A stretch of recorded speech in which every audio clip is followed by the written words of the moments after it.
Bienvenido a todos. Gracias a aquellos especialmente que han invitado a alguien para que nos acompañe en esta mañana. El domingo pasado también tuvimos un grupo importante de visitantes por primera vez. Y quiero animarte porque recordamos que durante los servicios de Navidad del mes pasado y también el primer domingo de este mes hubo varias personas que estaban acá y entregaron su vida a Jesucristo.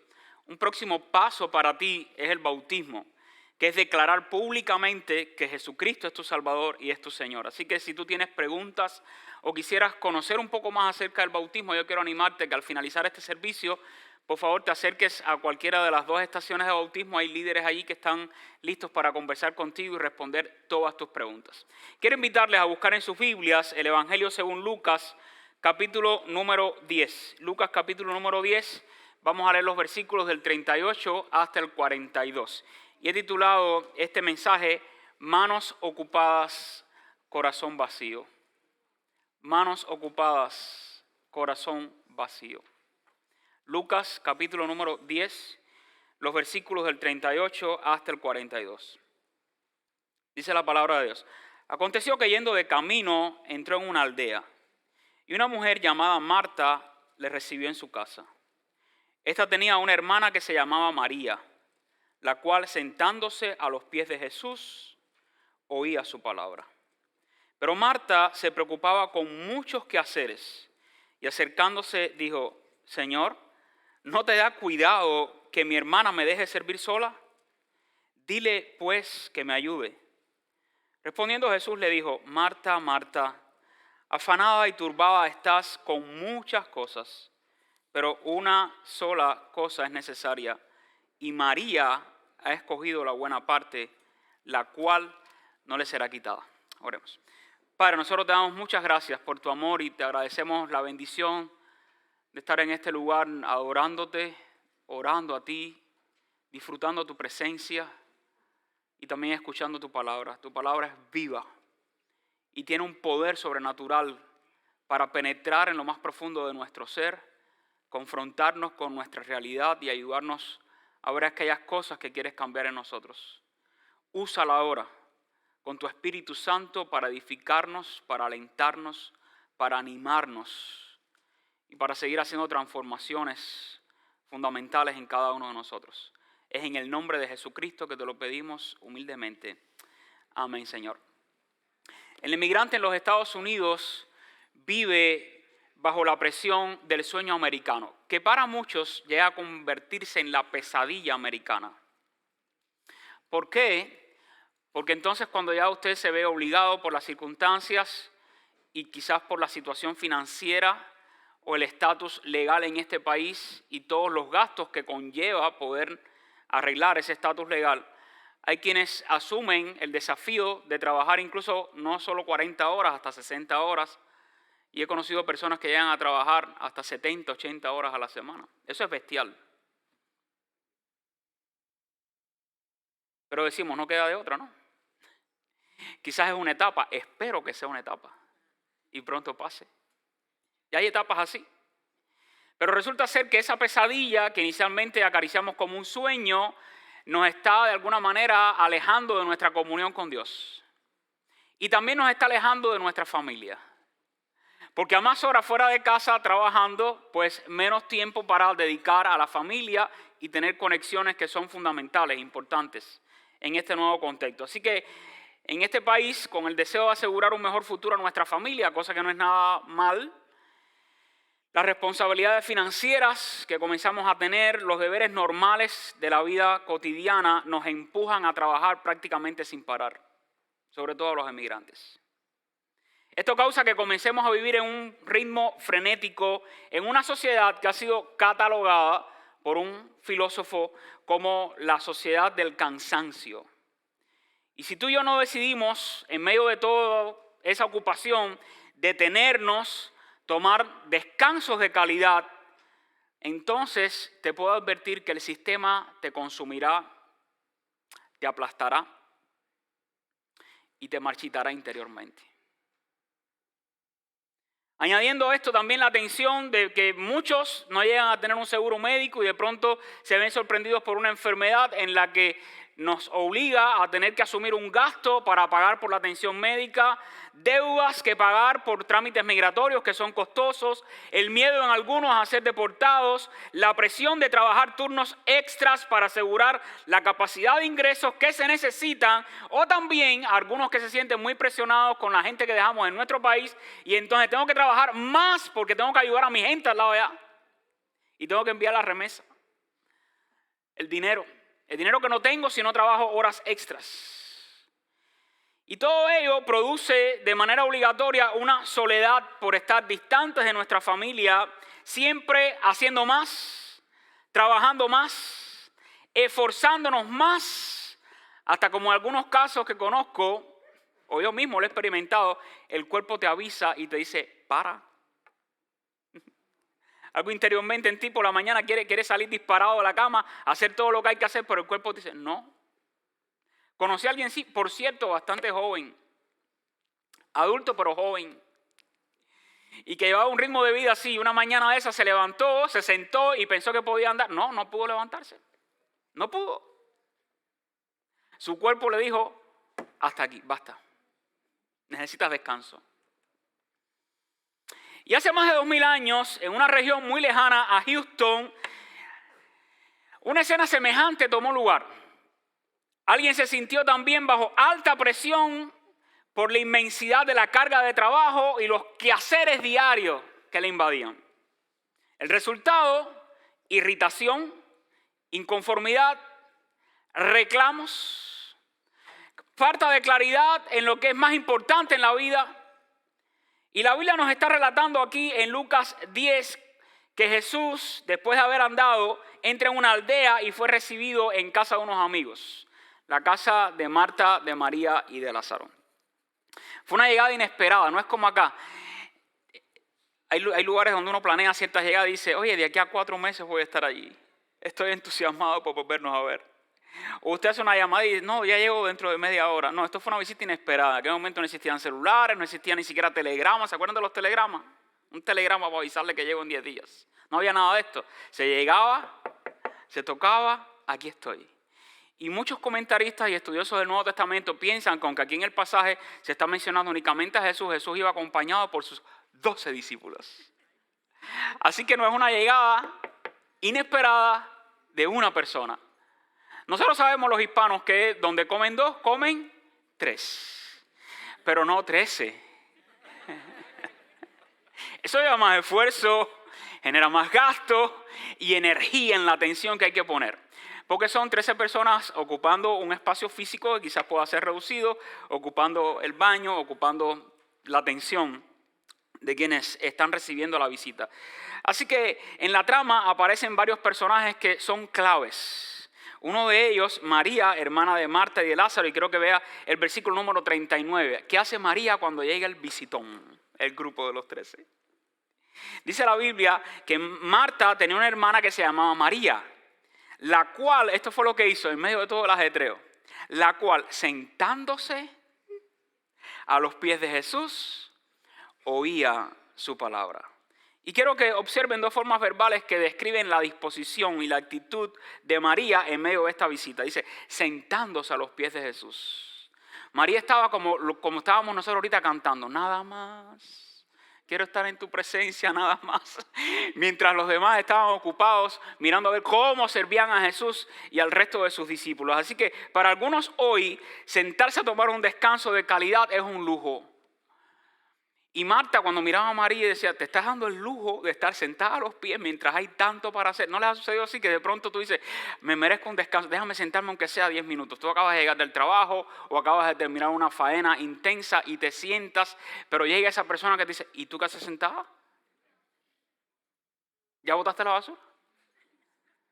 ¿Ya hiciste aquello? Por cierto, ¿ya pagaste el tal bill? ¿Qué tú haces sentado? Quiero que sientan el ambiente tenso que se está generando acá, pero María entonces dice que se sienta a los pies de Jesús y hay quienes hasta se esconden para tomar un descanso. Por tal de que esa persona que siempre está cuestionando, me deje descansar tranquila. No sé por qué se están riendo algunos. Espero que seas la que buscas desesperadamente un descanso escondida y no la que interrumpe los descansos merecidos. O sencillamente ven una virtud en trabajar duro sin descanso. Y algo más que hacía María es que mientras se sentaba, no se sentaba distraída, porque aquí incluso pudiera haber algunos sentados, pero mentalmente no están presentes. Eso puede pasar. Físicamente estoy presente, estoy sentado cerca de ti, pero mi mente está muy alejada. Sin embargo, dice la que María estaba sentada a los pies de Jesús y estaba no solo físicamente presente, mental y espiritualmente participando de lo que estaba sucediendo, oyendo las palabras de Jesús, atenta, dispuesta de manera gustosa a escuchar lo que el maestro estaba compartiendo con ellos. Mientras tanto, su hermana Marta, dice la Biblia, que se preocupaba con muchos quehaceres. Y es normal para aquella sociedad como para cualquier otra mantener siempre algún grado de tensión por causa de las preocupaciones. Es humano, es normal. Marta, dice la Biblia, que estaba ocupada con muchos quehaceres, y así lo dice Lucas. Marta estaba haciendo bien varias cosas. No es que estaba equivocada del todo. Miren cuántas cosas buenas estaba haciendo. Primero, demostrando hospitalidad, lo cual era un valor supremo en la cultura judía. Hay culturas que no les importa mucho demostrar hospitalidad, pero para un judío era importante cuando llegaba alguien a casa demostrar hospitalidad. Y eso es lo que Marta estaba haciendo. No solo te recibo, te atiendo y te atiendo bien. Una cosa es recibir a alguien en la casa y otra cosa es atenderlo bien. Hay visitas que se reciben, pero uno no siempre está dispuesto a atenderlas bien. Marta quería atender bien a Jesús. Y estaba demostrando hospitalidad. Lo segundo que veo es que estaba trabajando en los quehaceres de su casa. Y el trabajo en casa es bueno, nos mantiene activos, pone orden al ambiente donde estábamos. Saben que llegar a descansar en un ambiente que luce caótico no asegura del todo un buen descanso. Y hay hasta especialistas hoy que se les paga para decir cómo puedes decorar tu casa y que cuando llegues sientes un ambiente relajado que te invite a experimentar lo que significa estar en un refugio tranquilo y donde puedes experimentar un descanso seguro. Hasta eso se paga hoy en día. Y Marta también estaba sirviendo a los invitados que habían llegado a su casa. El servicio también era un valor importante para los judíos y lo es para nosotros los creyentes. De hecho, el mismo Cristo dijo, yo no he venido a ser servido, sino a servir. Así que un valor importante para los cristianos cuando estamos interpretando esto, ¿qué estaba haciendo Marta correcto y en qué había perdido un poco el enfoque? Ella estaba haciendo cosas que eran buenas, brindando hospitalidad, ocupándose de generar un buen ambiente para que la visita se sintiera bien y al propio tiempo sirviendo. Y servir es bueno. Cristo mismo vino para eso, para servir y no para ser servido. Así que Marta no todo lo estaba haciendo mal. Estaba haciendo cosas muy buenas. Estaba, sin embargo, perdiendo lo mejor. Haciendo lo bueno, se estaba perdiendo lo mejor. Y mientras servía a sus visitantes, se estaba perdiendo la oportunidad de escuchar las enseñanzas de Jesús. Mira el versículo 40. A mí me encanta cómo lo traduce la Nueva Traducción Viviente. Lucas 10:40. Dice esta traducción, pero Marta estaba distraída con los preparativos para la gran cena. Y es que servir demasiado a Jesús la distrajo de escuchar a Jesús. Su lista de pendientes era larga como la de nosotros. Muy parecida quizás a la tuya y a la mía ahora cuando iniciemos esta nueva semana. Y aquí se nos revela ya algo poderosísimo. Nuestro valor e identidad no dependen de nuestro desempeño. ¿Escuchó eso? Tú vales no por lo capaz de que seas de traer más dinero a la cuenta de banco. Tú vales no por lo capaz que seas de dar los resultados que tu jefe o tu empresa o tu negocio espera que tú produzcas. Tú tienes un valor supremo mucho más allá de lo que tú puedas llegar a hacer por tus capacidades. La cultura actual nos vende un peligroso concepto que nuestro valor depende de nuestros resultados. Y en el trabajo, en el hogar y hasta en la iglesia y en la sociedad se valora mucho cuán importantes somos y somos capaces de alcanzar determinadas metas o éxitos. Y quien más resultados alcance, ese es el más valioso. Pero hacer más no determina ser más. Recuerda eso. Hacer más no determina ser más. Y se los ilustro esto porque pudiera ser que tú interiormente creas esto. Creo que soy un buen obrero porque yo trabajo mejor y más fuerte que los demás. O creo que soy un buen cristiano porque en la iglesia sirvo más que todos los demás. Y hago más que todos los demás. O creo que soy un buen esposo o padre porque trabajo más que otros esposos y más que otros padres para garantizar la mejor vida que siempre he querido para mi familia. Y este es el peligro de este tipo de mentalidad. Si tu identidad está construida sobre tu desempeño o tus resultados, escucha esto, el día que falles haciendo lo que haces, tu valor de ti mismo se desploma. Y vas a comenzar a sentirte menos que los demás. Y sientes que has dejado de ser alguien. Y ese es el síntoma de que tu corazón está esclavizado por el hacer. Nuestro desempeño y resultados no determinan nuestra identidad. Sí, se espera que un médico atienda bien a un paciente. Se espera que un mecánico repare bien el auto. Y así se espera que alguien en un oficio lo haga bien. Es importante, sí, es importante, pero el hecho de que seamos capaces de desempeñarnos bien en nuestras funciones, eso no determina mi identidad. Y te voy a explicar dentro de un momento por qué. Porque si el día de mañana, o quizás hoy, de pronto tú y yo tenemos un accidente, o el médico nos da un diagnóstico que nadie desea recibir, o por alguna cuestión de cansancio o de estrés, o de pérdida inesperada del trabajo, tú y yo no podemos desempeñarnos como solíamos hacernos. Entonces puede ser que te empieces a sentir menos que los demás. Y es importante que salgamos aquí entendiendo esto. Lo que tú y yo valemos, no lo hemos ganado ni por los títulos que alcanzamos en una escuela, ni en una oficina por el desempeño de nuestro trabajo, ni en un gimnasio por lo fuerte que estamos ejercitándonos, ni tampoco por la cantidad de dinero que traemos a un banco. Nuestro valor quedó demostrado hace más de 2000 años en la cruz del Calvario por Jesucristo, quien derramó su sangre y murió por ti y por mí para salvarnos de nuestros pecados y perdonarnos y demostrarnos cuánto nos ama Dios. Sea que seamos buenos desempeñándonos en algo o no. Dios nos ama porque sí, porque nos ama. Y eso es lo que nos da realmente valor. Así que si mañana perdieras tu trabajo o tus fuerzas físicas o se quebrantara tu salud o tu capacidad de ser útil o sencillamente comienzas a perder las fuerzas por causa de la edad, tú seguirás siendo una persona muy valiosa ante los ojos de Dios. ¿Sabes por qué? Porque eres una hija y un hijo de Dios. Eso es lo que te da valor realmente. Y la idea aquí no es que salgas diciendo, entonces no tengo que trabajar. No me malinterpretes, porque la Biblia presenta el trabajo también como un valor importante. El trabajo duro trae dividendos. El peligro consiste en creer que para tú y yo sentirnos valiosos debemos mantener ese ritmo sin cansancio. Y la Biblia presenta el trabajo como algo necesario, valioso y productivo. El punto aquí es redefinir el éxito de acuerdo a la Biblia, a la palabra de Dios. Y aunque algunos así lo crean, la constante actividad no es una virtud superior, más bien pone en alto riesgo nuestra relación y devoción a Dios. Así que para aquellos que hemos llegado a este gran país en conquista del sueño americano, algo que es posible y real, de nada sirve ganarte el sueño americano si en el proceso llegas a perder la única cosa que es verdaderamente necesaria, una relación significativa y fundamental con Cristo. Así que deberíamos evaluar nuestra lista de cosas por hacer y asegurarnos que estos no están reemplazando lo más importante, nuestro tiempo de reflexión y meditación en las enseñanzas de Jesús. Marta era una mujer sumamente preocupada por deberes hogareños que tenían que ser cumplidos. Probablemente estaba sintiendo la presión y el estrés de tener una visita inesperada de más de 13 personas en su casa. Pero creo que Jesús no llegó a aquella casa para poner más estrés sobre Marta y su hermana María.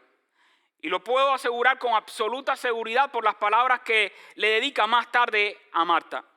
Además de las muchas preocupaciones de Marta, se sumaba también en Marta, además de todo lo que tenía que hacer, la preocupación no solo de lo que había que hacer, sino de su hermanita que estaba sentada a los pies de Jesús escuchándolo. Para Marta era inconcebible que María permaneciera sentada a los pies de Jesús mientras había que hacer en la cocina. Y quienes viven frenéticamente hiperactivos consideran muchas veces que el resto a su alrededor debería también imitar su estilo de vida. Hay quienes vivimos pendientes no solo de cumplir nuestras responsabilidades. Hay quienes también viven pendientes y se estresan velando a ver si otros están haciendo lo que tienen que hacer. Y son buenos en eso. Sin embargo, eso aumenta estrés e irritación. ¿Puedes tú escuchar el tono de Marta mientras le habla ahora a Jesús? Entra en esa escena. Llega el visitón de los 13. Aquí estamos, inesperadamente. Hay una familia que los quiere atender, que quiere mostrar hospitalidad, que les quiere servir bien. Y de pronto alguien de la familia que debería estar haciendo algo se sienta tranquilamente a escuchar a Jesús. Y Marta mirando aquello, que siente que la vida tiene que ser estresante y que no se puede parar y hay que hacerlo todo bien. Al mirar a su hermanita María sentada a los pies de Jesús, no se dirige a María, se dirige a Jesús. Y dice, Señor, mira las preguntas, ¿no te da cuidado a ti que mi hermana me deje servir sola? ¿Qué no te importa para nada? ¿Por qué no paras un momento de enseñar y le dices a María y le enseñas a María que venga a ayudarme, que la ayuda es algo, la solidaridad también es importante practicarla? Y es interesante cómo Marta está ahora en reclamo. Quiero que observe muy bien cómo actúa esta dama estresada. Señala a su hermana María ante Jesús. Hay gente así que les gusta señalar a otros.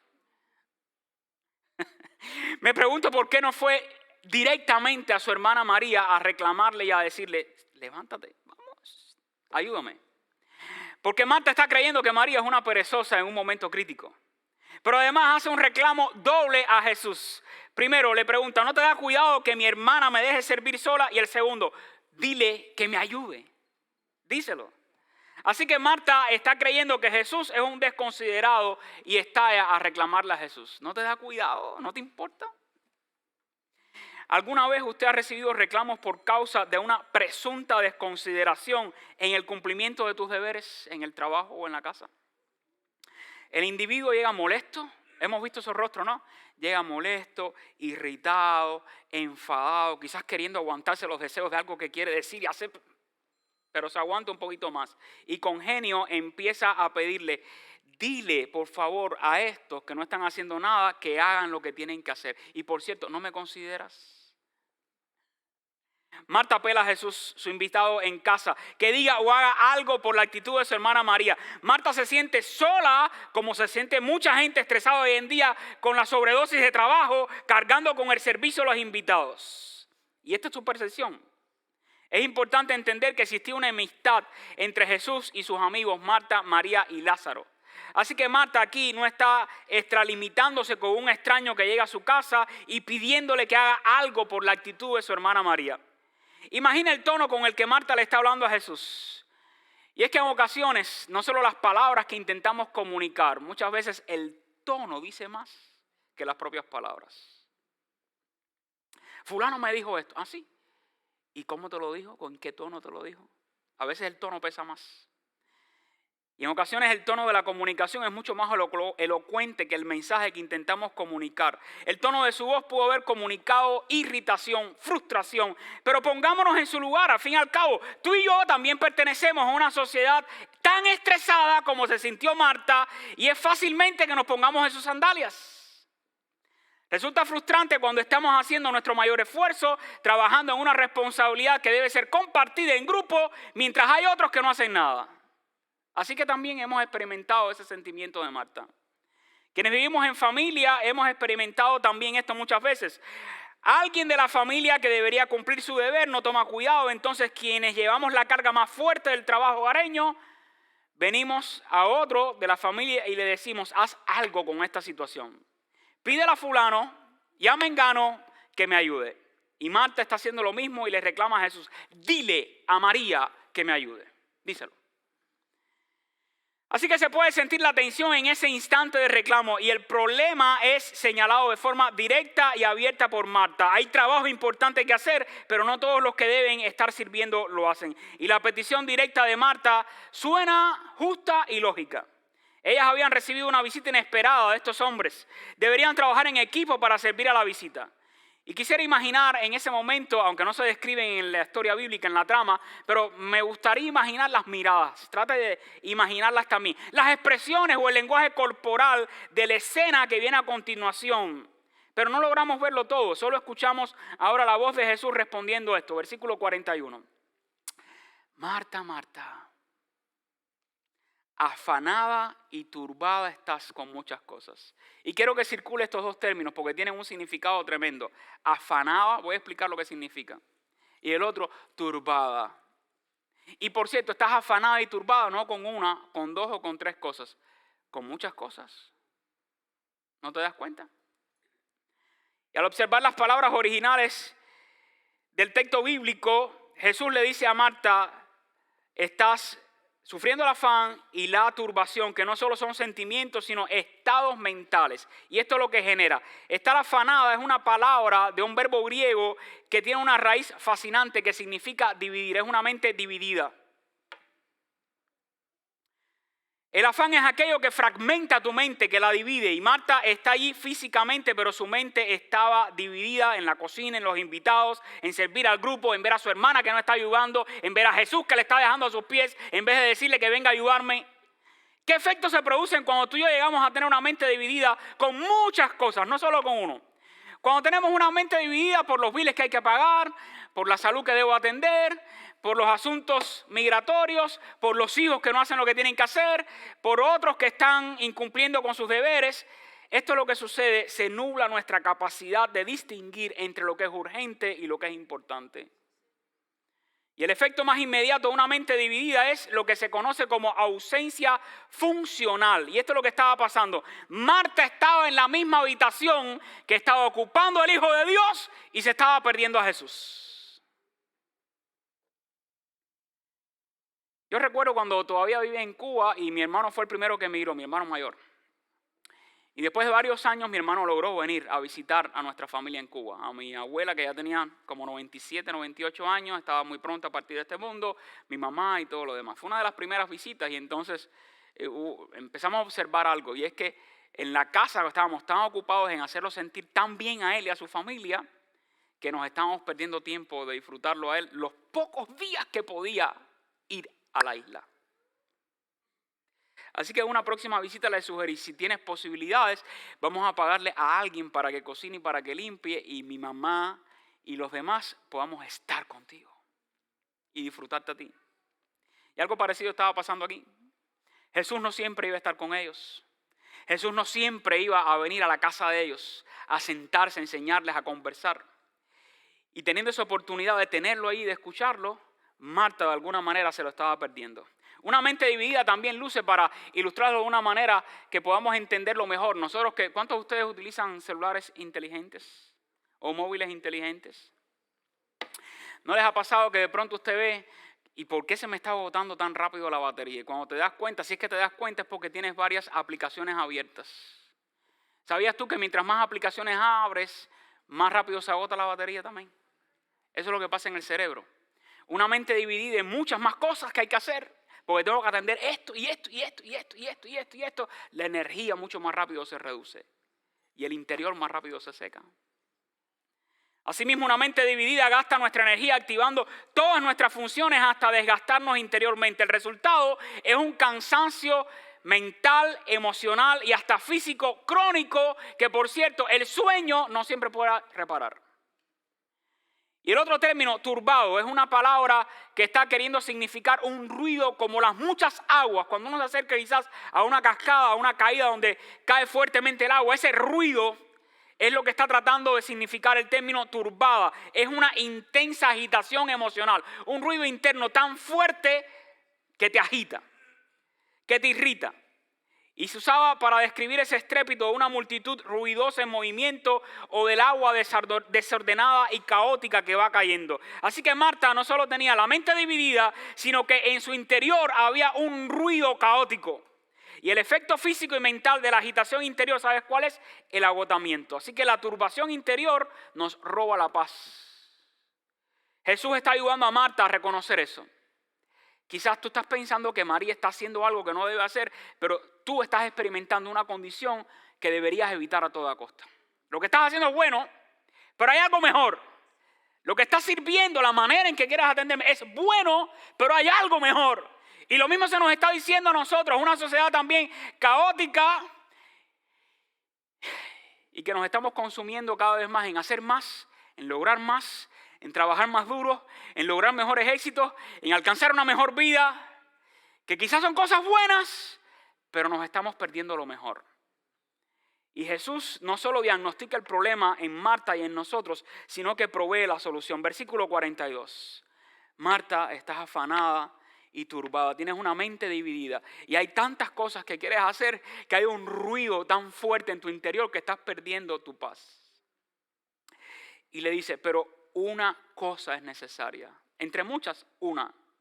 Y María ha escogido la buena parte, la cual no le será quitada. Así que Jesús está intentando enfocar la atención de Marta a lo más importante. Ayuda a Marta a entender que en medio de muchas cosas que sí demandan nuestra atención, son importantes, algunas no son tan urgentes, otras no son tan importantes como pensamos, existe una cosa que sí es necesaria.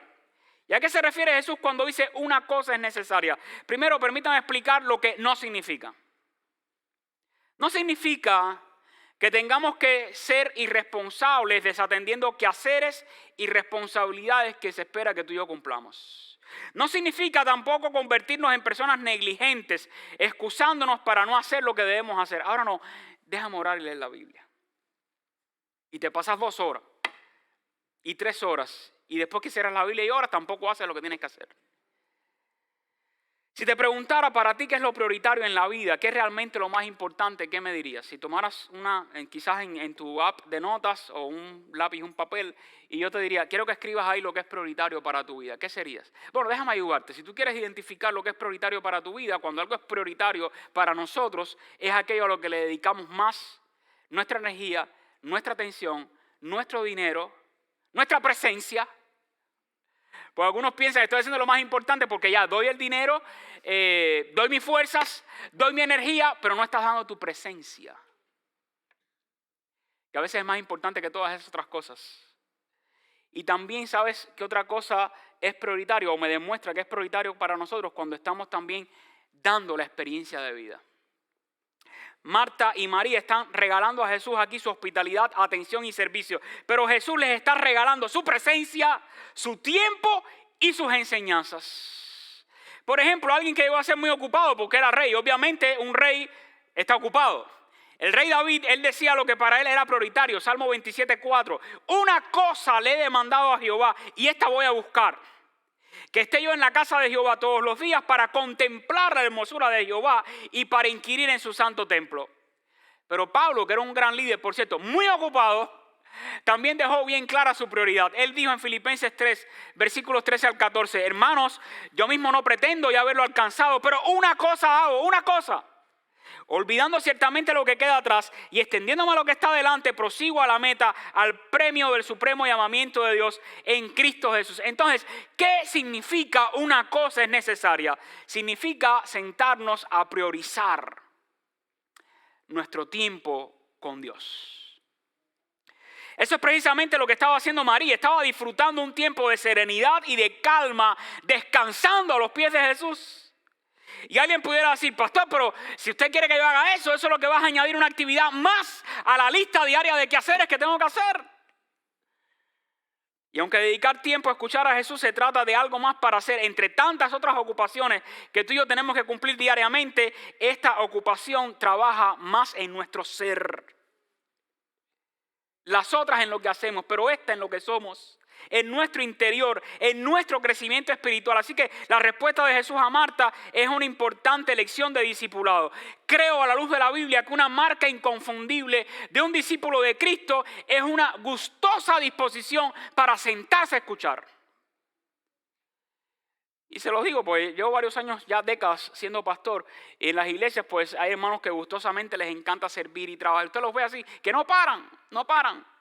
Y es sirviendo y sirviendo, haciendo cosas, pero no los ves muchos sentados, escuchando un mensaje o una clase o bebiendo de la experiencia de otros que llevan tiempo caminando con Dios y lo están haciendo bien.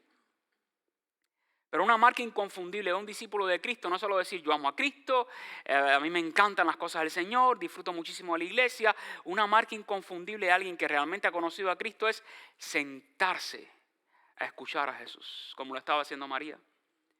Y creo que Lucas, el autor del Evangelio, incluyó esta narración en su libro para ayudar a entender a aquellos nuevos creyentes de aquella época, como a nosotros hoy en día, cuán importante es detenernos por momentos y parar nuestras actividades y dedicar tiempo para escuchar a Jesús, contemplar a Jesús y obedecer sus enseñanzas. Y una de las primeras disciplinas espirituales que debemos cultivar los seguidores de Jesús es esta: dedicar tiempo a escuchar a Jesús. Existe una contradicción al decir soy cristiano, pero no me siento a leer o escuchar la palabra de Dios ni las enseñanzas de Jesús. El discipulado cristiano ocurre cuando existe escucha activa y presente. Existe un riesgo para quienes en la iglesia gustan de estar todo el tiempo ocupados haciendo algo para Jesús, pero no dedican tiempo a sentarse a escuchar las enseñanzas de Jesús. Y esto se aplica lo mismo a quienes llevamos tanto más tiempo en la iglesia como los que tienen menos. Es un principio de discipulado para todos, sin importar el nivel de madurez espiritual. El hiperactivismo de nuestra época y el grado de atención que demandan nuestros quehaceres diarios se convierten en barreras que nos impiden detenernos a escuchar, meditar y reflexionar en las enseñanzas de Jesús. Así que contemplar a Jesús hoy en día más que nunca se ha convertido en un acto de resistencia. Me resisto a hacer otras cosas que creo que son importantes, otras que me dicen que son urgentes, pero las tengo que dejar porque hay algo más importante, que si no lo hago me va a drenar el interior y me va a secar el alma. Les quiero sugerir, si no sabes cómo hacer eso, bueno, ¿y cómo puedo identificar lo que es importante, urgente, lo que no es importante, lo que no es urgente? Hay una matriz que se llama la matriz de Eisenhower, que fue un presidente, un general, un militar de los Estados Unidos, a quien le importaba mucho aprovechar bien el tiempo, y él diseñó esta matriz para identificar qué es importante, qué es urgente, qué no es importante, qué es urgente pero no es importante y lo tengo que dejar a un lado. Puedes buscarlo en internet. Pero eso te va a ayudar a entender qué sí es urgente y que requiere una rápida actuación de nuestra parte. Como ejemplo, fechas límites de pagos, entregas de reportes, cierres de mes en un negocio, lo que es importante y que responde a prioridades en el alcance de objetivos fundamentales de la vida. El propósito de esta matriz es eso: ayudarnos a identificar lo que es supremo, lo que va adelante, lo que es principal. Y además se nos ayuda a evitar el agobio que estamos sufriendo hoy en día. Jesús aquí entonces está ayudando a Marta a reconocer lo urgente e importante, algo que ya María estaba haciendo bien. Lo que es sumamente importante o necesario es lo que Jesús llama aquí la buena parte.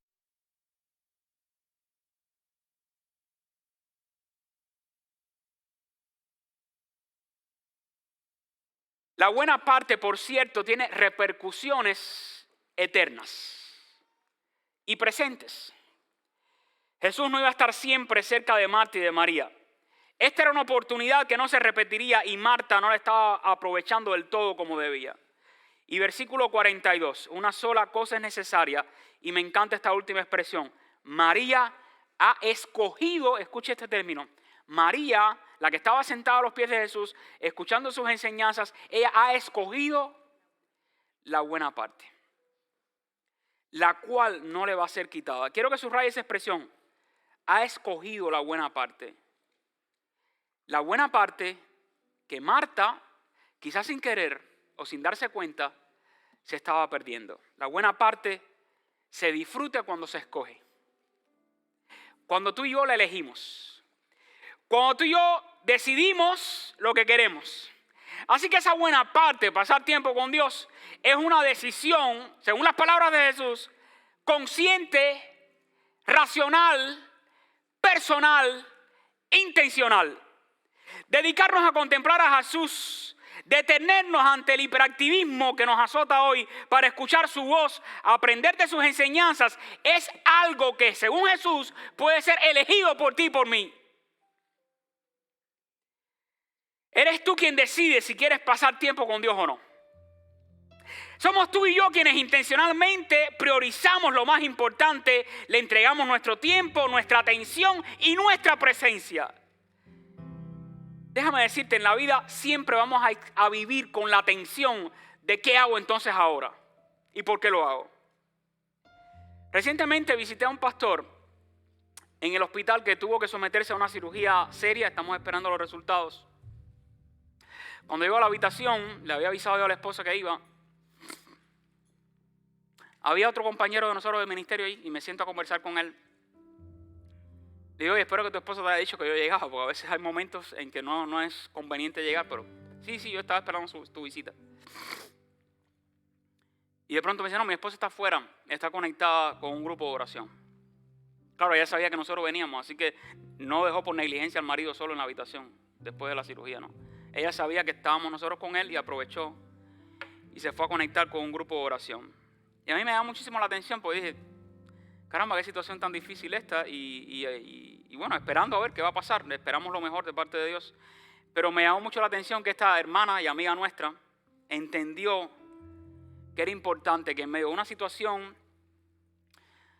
crítica y difícil de la vida, uno puede entender que es prioridad buscar a Jesús y conectarse con otros que me apoyen en medio de la prueba a seguir adelante y a creer en lo que Dios puede hacer. Así que esa esposa escogió en un momento determinado con sabiduría algo que es prioritario. En todo momento de la vida, pero sobre todo en eso también. Y eso es lo que Jesús le dice a Marta. María escogió la buena parte. A María no le sobró tiempo. Ella le robó tiempo a los preparativos que tenía que hacer. Tú no necesitas que tu jornada sea menos pesada para decidir buscar a Dios. Escucha esto. No necesitas, como a veces decimos, no, cuando ya yo haga esto, cuando yo salga de este trabajo, cuando acabe de pagar esta deuda, cuando logre arreglar mi estatus migratorio, cuando ya se resuelva la crisis de mi matrimonio, cuando ya mi hijo se empiece a comportar como tiene que ser, cuando otros hagan en casa lo que tienen que hacer, entonces Dios te busco. No tenemos que hacer eso. Aquí lo importante es entender que es una decisión buscar a Dios, aun cuando haya deudas que pagar, trámites que cumplir, facturas que atender. Lo primero es sentarte a los pies de Jesús y recordar, buscad primeramente el reino de Dios y su justicia, y todas las demás cosas os serán añadidas. Así que si estás demasiado ocupada o ocupado para orar, es una señal de que estás más ocupada y ocupado de lo que Dios quiere que estés. ¿Qué necesitas? Descanso para tu alma. Sentarte tranquilamente a los pies de Jesús y escuchar su voz. Tú y yo creo que este año, más que cualquier otra cosa, necesitamos sentarnos a reflexionar y a considerar que hay algo mucho más importante que todo lo demás. Dios y mi relación con Él. Te invito a que nos pongamos en pie.